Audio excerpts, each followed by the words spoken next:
నా పేరు మహేందర్. మాది సిద్దిపేట డిస్టికు, మండల కొండపాకు.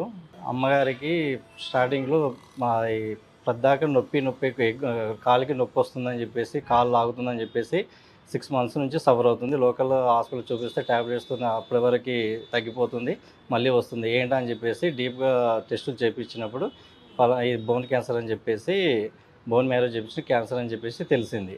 హైదరాబాద్లో ఒక మల్టీ స్పెషాలిటీలో చూపించాము. ఆయన సఫర్ అవుతూ ఉంటే ఇలా మా రిలేషన్లో ఒకరు పలానా ప్లేస్లో పునర్జన హాస్పిటల్ ఉంది, అక్కడికి వెళ్తే మీకు బాగవుతుందని చెప్పారు. సో దాని ద్వారా మేము లాస్ట్ 6 months నుంచి ఇక్కడ చూపిస్తున్నాము. ఇప్పుడు మా అమ్మగారు చాలా తన పని తను చేసుకుంటుంది ఇంట్లో. అంతకుముందు బెడ్ నుంచి కూడా లేచి తన పని కూడా చేసుకునేది కాదు, అలా ఉండేది. ఇప్పుడు ఈ 6 months నుంచి తనే వంట చేసుకోవడము, తన ఇంట్లో పనులన్నీ చేసుకోవడము, ఎవరు హెల్ప్ లేకుండా బాగానే ఉంది.